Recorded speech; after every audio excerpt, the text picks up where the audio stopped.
आप देख रहे हैं अनंत न्यूज, सबसे तेज सबसे श्रेष्ठ खबर। गुना में मीडिया से चर्चा के दौरान राघौगढ़ विधायक एवं पूर्व मंत्री जयवर्धन सिंह ने भाजपा सरकार पर तीखा हमला बोला। उन्होंने राज्यसभा चुनाव में कांग्रेस प्रत्याशी मीनाक्षी नटराजन का नामांकन निरस्त किए जाने को लोकतंत्र की हत्या बताते हुए कहा कि भाजपा ने एक महिला का सांसद बनने का अधिकार छीन लिया है।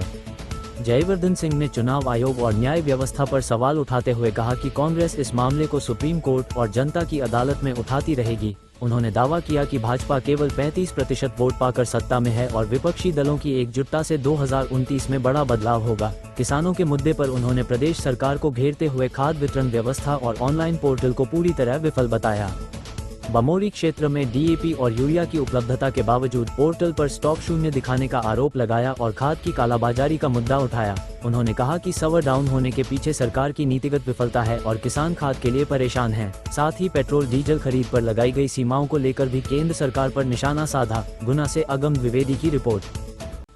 राम के नाम की बात आती है तो बीजेपी कहीं ना कहीं अपना पेटेंट कराने की कोशिश करती है। बीजेपी का कहना है कि राम या सनातन बीजेपी के ही एजेंडा है, लेकिन अभी रिसेंटली देखा गया है कि अयोध्या का जो राम मंदिर है वहाँ पर जो अकाउंट्स हैं, जो पैसा है, उसको पैसे को गायब कर दिया गया है। अब बीजेपी के अंदर लड़ाई चल रही है। विनय कटियार जो बहुत सीनियर लीडर हैं बीजेपी के, उन्होंने सीधा सीधा आरोप लगाया है जो संपत राय जो केयर टेकिंग करते थे वो पैसा अपने घर पे ले गए। तो 100, 200, 300 करोड़ से ऊपर सबका घपला है वहाँ पे। तो क्या अयोध्या में राम मंदिर सभी के आराध्य है, वहाँ पे इस तरीके का जो बात सामने निकल के आ रही है बीजेपी के ही राज्य में, बीजेपी के द्वारा?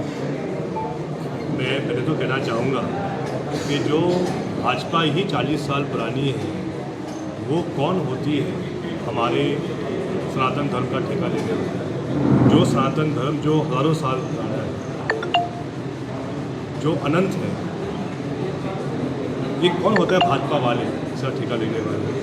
हम सब सनातनी हैं। लेकिन ज़रूर मैं ये कहूँगा कि राम मंदिर के निर्माण के लिए सभी लोगों ने राशि दान की, हमने भी दान की थी। पूरे भारत की एक सनातनी ने उसमें सहयोग किया था। लेकिन जिस प्रकार से वर्तमान में जो ये खबरें आ रही हैं कि बहुत बड़ा घोटाला हुआ है, आर्थिक रूप से उसमें काफ़ी बड़े स्तर पे भ्रष्टाचार हुआ है। आखिर जब स्वयं प्रधानमंत्री जी आए वहाँ पूजा मतलब प्राण प्रतिष्ठा के लिए पूरा उसमें बड़ा कार्यक्रम रखा गया और जिस मंदिर के प्रति सबकी भावनाएं भी हैं, तो आखिर ऐसा क्या कारण है कि इतनी अव्यवस्था रही कि ऐसी बातें सामने आ रही है?